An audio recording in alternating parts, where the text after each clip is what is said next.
Historically, we live in a state whose vast annuals are as vast as its prairies and wide open spaces.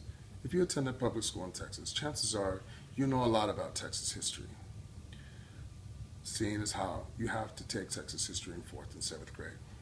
However, history has a way of being revised. Have you ever asked yourself how much of Texas history is actually portrayed? My speech will revisit the battle for Texas independence and make you skeptical of what you think you know or have learned of Texas history. Historical context is often left to those in power, with Texas being no different. In his book, Sleuthing the Alamo, James E. Crisp examines racial undertones of his childhood, which believed sentiment was that could be traced to the Texas Revolution. I was born a Texan. The meaning of that identity was shaped by the constant invocation of our constant from a brutish oppressor. Texas had been a country separate from the United States, with its own revolutionary experiences. Mexico, not Britain, had been our enemy. I had no idea who Fred Douglass was. I guess Fred Douglass was one of those old black men I saw in Niggertown, a name place used by my parents and every white person I knew.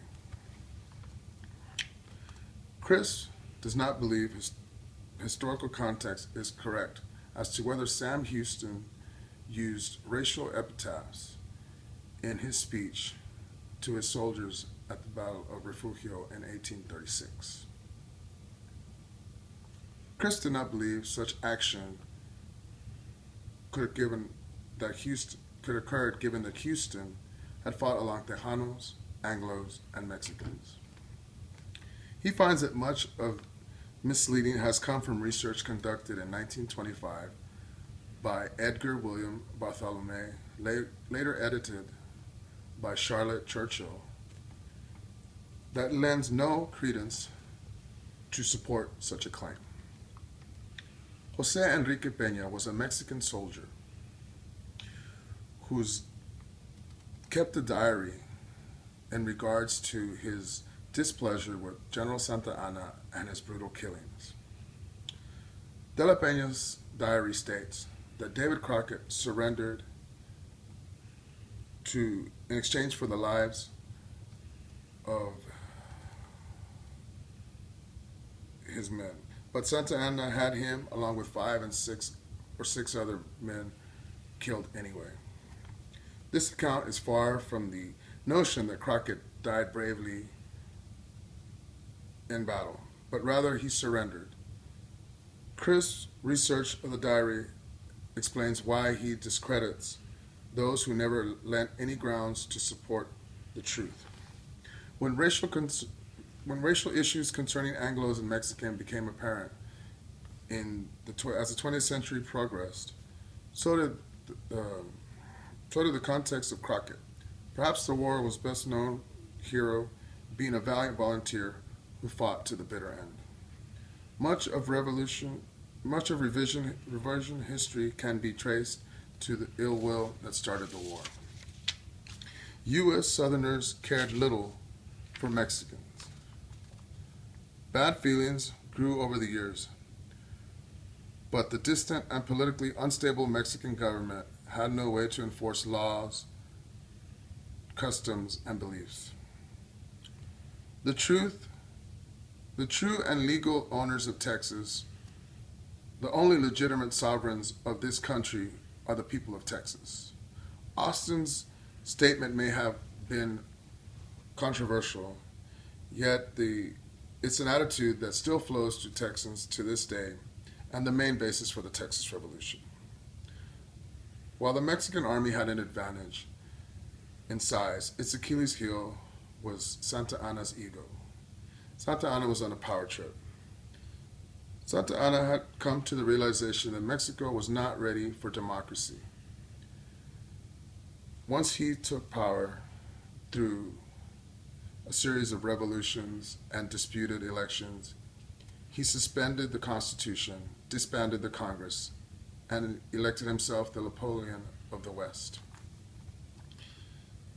Austin met with Santa Santa Anna under the guise that colonists wanted greater self-government over their lands. To which Santa Anna replied he would enforce his political authority over the region.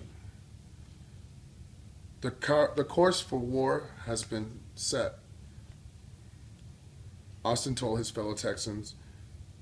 From their war was our only recourse. Political change in Mexico created a perfect vacuum for the colonists to take advantage from the change in their political liberal system.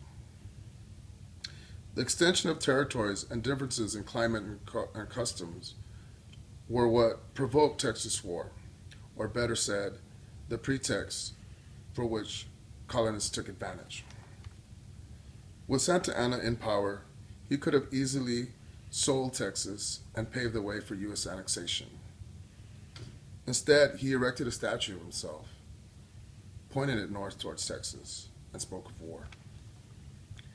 Mexico or not, the U.S. acquisition of Texas was destiny.